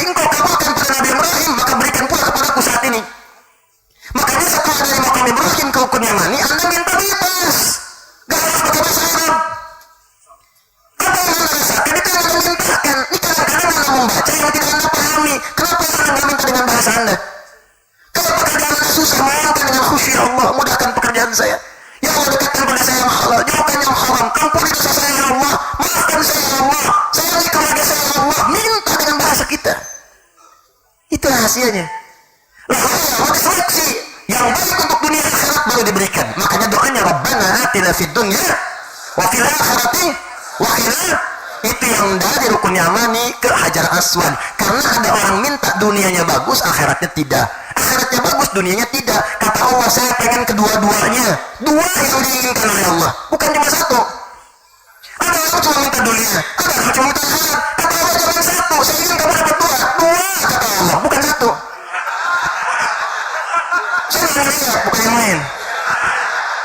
Dunia akhirat, dunia akhirat, dunia akhirat, kata Allah, itu dunia akhirat. Jadi makanya ketika ada orang minta, kadang-kadang untuk dunia kamu bagus, akhirat tidak, maka dirobah. Rabbana atina fid dunya, satu, wa fil akhirati, dua, wa qina adzabannar. Paham? Oh. Saya Masya Allah tuh waktu di Mekah tuh, wah dengan teman tuh, itu orang benar tuh mintanya tuh. Cuman kadang caranya nggak harus ditiru. Datang dia ke Multazam, nah muter, tapi dia bagus, minta pakai bahasa dia. Ada dua orang tuh. Ya Allah, hamba mohon kepadamu, sampai hamba datang ke depan Multazam. Mohon ya Allah, dekatkan hamba dengan jodoh hamba ya Allah, hamba ingin menikah. Masya Allah. Tiba-tiba ada seorang perempuan, tuh tinggi, hidung mancung putih, kayak gini ya Allah. Kayak begini, beneran. Dia memohon benar apa yang dia rasakan, walaupun tidak harus kasih contoh begitu, benar. Tapi dia minta cara yang benar. Begitu pulang dari situ nikah dia, Pak. Betul nikah, walaupun bukan dengan yang tadi tentunya dia, tapi dia nikah. Oh, yang kedua lebih hebat tuh, datang. Wah ini luar biasa lah. Ya Allah, tolong hamba ya Allah, tolong hamba ya Allah, banyak utangnya ya Allah, banyak utangnya, kesini aja hamba ngutang ya Allah. Kalau tidak percaya, ini catatannya. Tempel di motor sama tempelin gitu. Ya. Tapi benar dia pulang lunas utangnya. Iya, maksud saya begini loh, banyak orang ibadah tuh kenapa Anda melakukan sesuatu yang tidak Anda pahami? Termasuk sholat tiap hari kita kerjakan. Padahal sholat itu kenapa disebut dengan doa? Lihat semua kitab fikih, as-sholatu hiya doa. Sholat itu doa. Karena saat sholat Anda banyak minta, Rabbighfirli warhamni wajburni warfa'ni warzuqni dan seterusnya. Semua minta. Pertanyaan saya dari semua yang diminta berapa yang dikabulkan? Jangan-jangan karena Anda tidak paham apa yang dimintakan. Nah, ini poinnya. Jadi daripada sibuk ribut, sibuk macam-macam, kenapa kita tidak menggali lagi apa yang kita pelajari? Muamalah. Nih, bersanding dengan teman. Saya ambil contoh satu nih. Berapa menit lagi ke Zuhur? 6-7 menit lagi. Baik, itu baru lewat 2. Baik, lihat sini. Nggak, saya serius, itu lihat tuh. Itu lihat tuh. Ini gimana? Saya bingung sama antum nih. Udah. Ini saya jadi masalah lagi saya. Tolong jawab nih. Tolong jawab nih. Dah, lihat sini. Lihat fokus baik-baik. Lihat sini. Tuh kan, sampai mana tadi? Ya, 6 menit lagi. Ya, lihat. Lihat, nang baik-baik. Misal, pernah nggak dengar? Ini muamalah nih. Saya ambil contoh muamalah cepat. Pernah dengar ketentuan infak dalam Al-Quran? Infak. Infak itu kan berbagi dengan sesama. Ya, yang paling dahsyat, banyak orang salah persepsi. Kalau dia infak itu mengurangi harta yang dia miliki atau materi yang dia rasakan dia punyai. Salah. Padahal konsep Qurannya, begitu Anda infak, sebetulnya Anda sedang menggandakan harta Anda minimal 700 kali lipat. Beda dengan zakat. Kalau zakat cuma 10. Zakat cuma 10 kali lipat. Infak 700. Kenapa zakat cuma 10, Ustaz? Karena zakat itu ibadah wajib. Wajib itu sudah mengikat. Nggak disuruh juga sudah harus keluar. Tapi infak itu sunnah. Ini yang menarik nih. Pilihan. Nggak keluar pun nggak dosa. Cuma kok bisa dia zakat keluar, infak keluar. Makanya dimuliakan oleh Allah. Infak lebih besar daripada zakat, pahalanya 700. Dalilnya Quran surah kedua, ayat 261. Perhatikan baik-baik. Paling kiri sebelah atas. Mathalul ladzina yunfiquna amwalahum fi sabilillah. Orang yang infak diniatkan karena Allah. Kamathali habbatin, seperti menanam satu benih. Ambatat sab'a sanabil, tumbuh jadi 7. Fi kulli sumbulatin mi'atu habbah. Setiap 7 ini punya lagi 100 benih yang baru. 1 kali 7 kali 100, 700 kali lipat. Ini belum selesai ayatnya. Sering orang putus sampai di sini.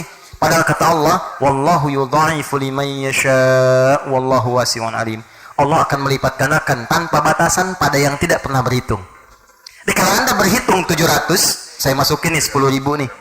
Terus saya masukin 100.000 dengan harapan dapat 700 kali lipat, maka akan dibalikin 700 kali lipat. Tapi kalau Anda tak pernah berhitung, bahkan gak mau ketahuan orang lain.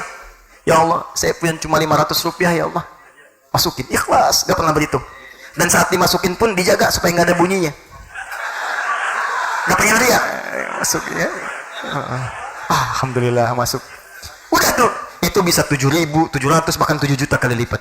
Allah berikan kepadanya. Jadi kalau orang paham dengan berinfak itu menambah harta materi, nggak akan ada orang nggak berani nggak infak. Ya keluarkan. Dan tidak harus dengan uang, ada makanan, ada pakaian, ada macam-macam. Itu lipat gandakan. Dan bukan harus keluar nominal yang sama. Maksudnya kalau infak uang keluar uang belum tentu. Anda infak uang, datangnya proyek, datangnya sehat, nggak sakit. Ini kalau dikonversi 700 kali lipat dari sebelumnya. Itu cara melihatnya. Dijaga supaya tenang, gak banyak masalah. Kalau masalah datang konsultasi keluarnya 700 kali lipat. Bisa jadi. Kalau usia muda, ketenangan itu lebih penting kadang-kadang dari harta yang dipegang. Kaya tapi gelisah, miskin tapi tenang, pilih. Oh, udah. Terus, ditenang terus kalau dibayar. Di kalau paham rumus ini, maka keluarkan hadisnya. Praktekkan di muamalah, termasuk anugerah terbesar, berinfak untuk juga saudara kita yang non muslim. Karena urusan muamalah itu kita bisa bersama-sama. Artinya libatkan orang sekitaran kita. Mungkin tetangga Anda non muslim. Lihat ini kata Nabi, orang yang masak makanan baunya sampai ke tetangganya, maka bagilah ia walaupun cuma kuah. Kencang sekali. Ya. Maksud kuahnya itu jangan baca terjemahan. Jangan Anda makan opornya, kuahnya kasih orang. Bukan begitu. Walaupun Anda masak kuah, bagi supaya bagian dari kebaikan, tapi belum selesai hadisnya. Lihat. Hadis itu tidak pernah mengatakan walaupun tetangga Anda misalnya cuma muslim saja, tidak. Semua tetangga. Mungkin Anda tinggal samping Anda Kristen, Hindu, Buddha, masak. Nyampe baunya. Walaupun nggak nyampe, niatkan saya berbagi karena Allah. Begitu Anda niatkan, maka makanan itu insya Allah jadi hidayah bagi dirinya. Begitu datang, sampaikan, ketok pintunya. Begitu dibuka, ada apa Pak? Ini ada makanan, saya mau sampaikan. Bapakku baik sekali, bukan baik. Allah memerintahkan saya untuk berbagi. Dia mendengar kalimat Allah dari hati yang paling dalam. Makan. Kan rumusnya gini, kalau halal masuk, haram keluar. Begitu yang halal masuk, yang kurang baik keluar, maka mudah mendapatkan hidayah. Besoknya pintu rumah Anda diketuk tiba-tiba. Sudah bisa salam, Assalamualaikum. Wah, begitu dibuka, kok si Fulan Assalamualaikum. Indah. Tiba-tiba dia berkata, Pak, apakah Allah sudah memerintahkan berbagi lagi hari ini? Oh, salah. Nggak apa-apa. Tapi enak gitu. Nikmat, jalan. Tuh, sampaikan. Baik sekarang lagi musim buah tuh. Musim rambutan, musim apa. Mungkin ada nanam kan, ke samping. Non-muslim, bagi. Jangan tunggu dia minta. Dan jangan dilewat, hati-hati. Yang muslim dikasih muslim, kasih rambutan, kasih mangga. Pak, bagus ya rambutannya. Enak sih Pak, cobaan sayang. Bapak kafir. Itu mah keterlaluan. Udah ya? Udah. Ini udah mau masuk ke duhur. Saya mau tanyakan, siap kita bersatu insya Allah? Siap kita memberikan yang terbaik untuk bangsa insya Allah. Ya, kita harus berubah. Negeri kita negeri kaya, negeri kita negeri hebat. Kita berikan inspirasi dan pesan kepada dunia bahwa insya Allah Indonesia akan bangkit menjadi negara yang menginspirasi dunia dengan nilai-nilai kemanusiaan tertinggi dan nilai-nilai kebaikan yang insya Allah memberikan kemakmuran untuk seluruh masyarakatnya, bangsa kita. Kita doakan mudah-mudahan semuanya berlangsung dengan damai, tentram, nyaman. Kita dipersatukan oleh Allah Subhanahu wa taala dengan kebaikan. Dan dari Masjid Raya Bintaro ini kita menyeru kepada seluruh umat Islam khususnya, mari kita bersatu, kita tingkatkan ketakwaan kepada Allah, kita jalin persatuan dari latar belakang manapun untuk mendapatkan ridha Allah Subhanahu wa taala. Siap insyaallah? Sepakat? Takbir. Subhanakallahumma wa bihamdika asyhadu an la ilaha illa anta astaghfiruka wa atubu ilaik. Allahumma rabbana atina fid dunya hasanah fil akhirati hasanah wa qina adzabannar. اللهم تقبل منا إنك أنت السميع العليم وتب علينا إنك أنت التواب الرحيم اللهم ربنا لا تدع لنا في مقامنا هذا في كل مقام ذنبا إلا غفرته. Doa ya Allah, kalau ada yang hadir datang di masjid ini membawa lumuran dosa, jangan biarkan dia meninggalkan masjid ini kecuali Engkau telah ampuni segala dosa-dosanya. Wala hamman illa farajtah ya Allah, kalau ada yang datang ke tempat ini membawa kegelisahan di jiwanya, jangan biarkan ia pulang kecuali Engkau telah tenangkan keadaan hatinya. Allahumma wala asiran illa yassartah ya Allah. Jika ada yang datang membawa kesulitan, jangan biarkan ya Allah, Engkau ya Allah jangan biarkan dia meninggalkan tempat ini kecuali Engkau telah mudahkan segala kesulitannya. Allahumma tubna ilaika ya rabbal alamin. Ya Allah, kami bertobat kepadamu dari segala maksiat yang kami kerjakan. Ya Allah, la tawaffana ya Allah illa wa nahnu muslimin. Ya Allah, mohon jangan sampai Engkau wafatkan kami dalam keadaan sedang bermaksiat. Ya Allah, mohon wafatkan kami dalam keadaan sedang tobat dan beramal soleh. Kami bertobat ya Rabbal Alamin. Satukan hati-hati kami dalam cinta dan kebaikan. Alif baina qulubina, asli ahwalana. Perbaiki kami dan keluarga kami ya Allah. Kami mohon ampun jika di keluarga ada dosa karena bagian dari sumbangsih kami. Allahumma ya Allah irfad ulama'ana ya Allah, ja'alhum mukhlasin. Ya Allah, mohon jaga para ulama kami, jadikan mereka orang-orang ikhlas dalam berdakwah. Waj'al umara'ana ya Allah udala, dan mohon jaga para pemimpin kami, jadikan mereka adil dalam setiap pemimpinan mereka ya Arhamar Rahimin. Allahumma ya Allah wahid sufufana waj'al baladana Indonesia ya Allah balatan thayyibatan wa anta tarda anha. Ya Allah, mohon satukan kami dalam kebaikan, jauhkan dari perpecahan, dan mohon ya Allah berkahi negeri kami Indonesia dengan segala hal yang baik yang Engkau ridai. Bifadlika subhana rabbika rabbil izzati amma yasifun wa salamun alal mursalin wa akhiru da'wana alhamdulillahi rabbil alamin. Assalamualaikum warahmatullahi wabarakatuh.